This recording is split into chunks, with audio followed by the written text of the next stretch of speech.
just to live life according to the limitations of the physical is not sufficient for human well-being. A human being needs a deeper kind of perception. So why is perception important?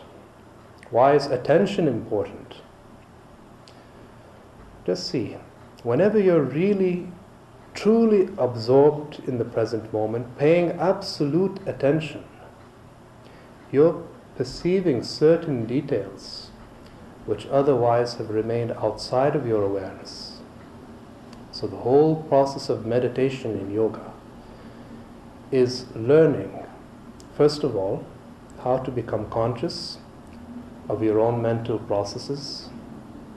And that's simply by one very fundamental principle, which in a single word, watchfulness.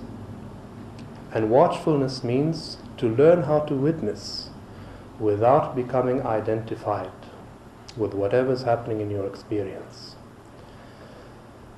So, creating just this small distance in your experience between the witness and that which is witnessed. Usually when something happens within you, let's say whatever it may be, fear, anger, joy, happiness, it doesn't matter what it may be. Something happens within you. But the moment you attach this idea of I, me, or mine, now that is the source of where so many problems are created. You start to take things personally. So fear arises within you. You say, this is my fear. You start to develop a certain craving, a certain attachment. You become identified. That is what creates the slavery. So if you can have an experience of the body and the mind, yet at the same time, nothing rules over you, then you've attained a certain kind of flexibility.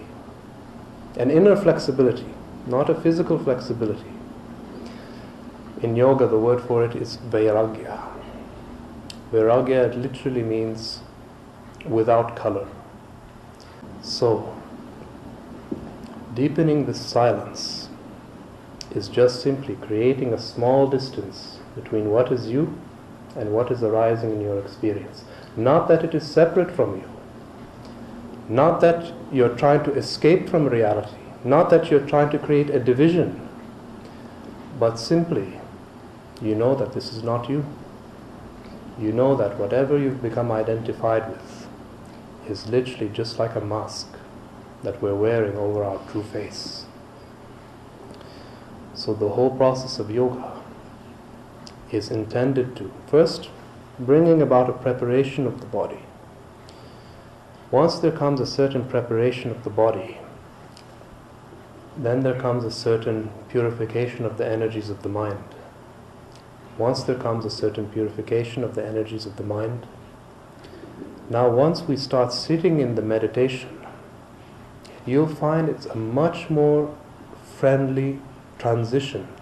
I don't know if some of you have tried sitting in meditation, but this is something which almost every meditator in the beginning experiences.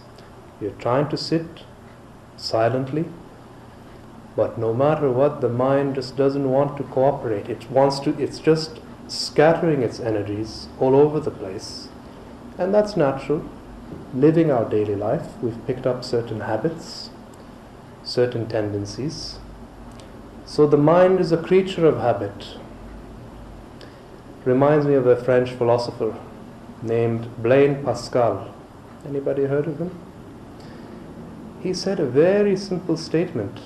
It could have been said by any Zen master. Something so simple.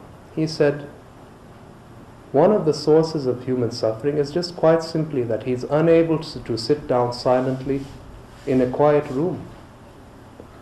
And that has enormous truth to it. Just see, how can you really sit down, but sit down totally being silent, not being disturbed, not feeling as if you need to attain something, not craving after certain goals to achieve in mind, but just sitting and just being. This is the word for meditation in Zen, Shikantaza, it literally means just being or just sitting. Just sitting and doing nothing else. Not wanting to move from point A to point B. That is something which you have to be very well established within yourself. Just to sit and totally sit. So one kind of thing, you practice all these physical bodies and you bend and contort the body in a million different ways. Some yogis can do that. Actually, I don't want to call them yogis. Some people can do that. They can bend and twist the body into all kinds of fanciful postures.